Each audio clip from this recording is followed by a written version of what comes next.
Hi guys, it's Judith from JVArt Resources, and today I want to talk to you about a project that I'm working on. I am doing my dog Robyn here, and a couple things I want to point out and show you. First of all, this is the picture that I'm currently doing. It is a really cute picture of her with her head tilted. This picture was not taken originally to be a reference photo, because if it was, I wouldn't be in my stocking feet right next to her. So that's why there's a lot of weird things with this picture, but I have to admit it is just so cute. I just knew that I had to try and make it work somehow into a drawing. Also, her ear is cut off there, so you could tell this was just a total candid shot, as well as this one, but something about this expression that gets me all the time. So I'm going to do my best and see if I can get that drawn. And I've done her before, so I know how the colors in her face go, and I've just never done one in watercolor pencils. So that's what I wanted to show you. I'm using Lisa Ann Watkins' tutorial as my guide. She came out with a couple of tutorials recently, one on a black Labrador, how to draw black fur, and this is an Aussie dog. And what's really great about this, the colors are similar, and it's done on pastel matte, which I happen to have had the same color, the same watercolor pencils, and I thought, well, since the dog coloring is not that far off, I'm going to just follow along with her tutorials step by step as she does it. Of course, using my own photo reference. There's the photo reference she has. Using my own line drawing. This is a picture of her line drawing. In this tutorial, you do get a full-size line drawing.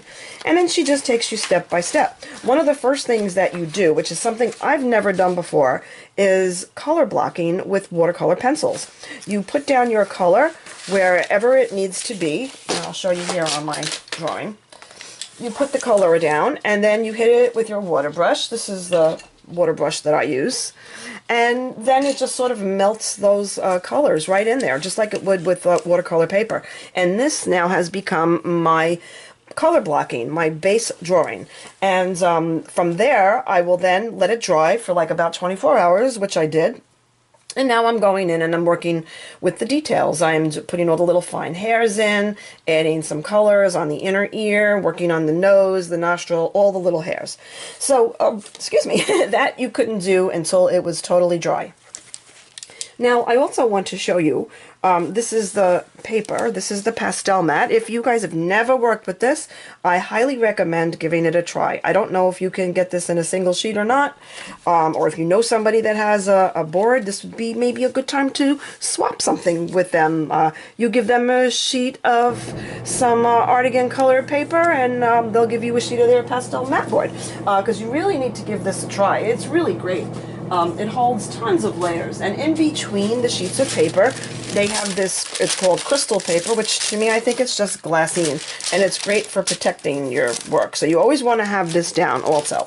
So now I'm going to zoom in, but before I do, I think I had said this already before, I'm using both of these pictures to determine the shading and the color, because on this one it's really dark in here.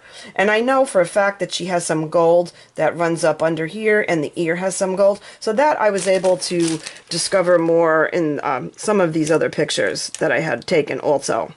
You can see the color runs under her eye there, and you could just see it a little bit better. But anyway, now I want to show you a couple of things that I've been working on with this drawing. There, I hope you could see that top part. Now, the one thing, well, as you get closer here, you can see the color blocking.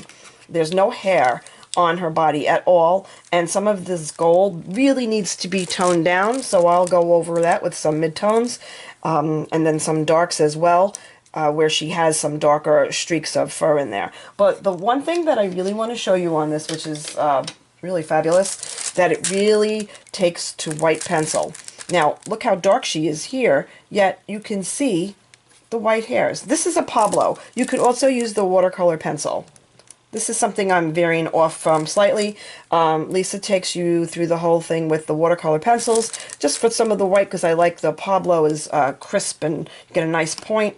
I'm using that. But if you look at all the white hairs that are really coming to life,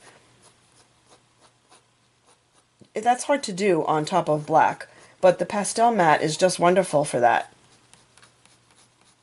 She has some white over here that's really dark, so I'll just color that in a little bit more, and then, you know, leave some of them where you can see the actual single hairs.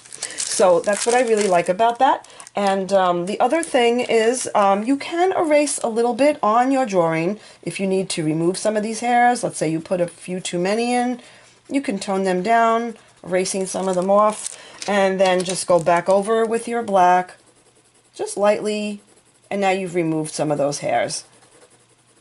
You could put them back in again if you need. Again, look at that, how it takes. So that's what's really wonderful about the pastel mat. I really like that quite a bit. So my question is, if you have a good way of erasing pastel mat, please let me know in the video notes, because I find, other than erasing on your work with layers, it's hard to erase off the surface of the pastel mat. So you do have to be careful. However, it is totally worth it because it's a wonderful surface to work on.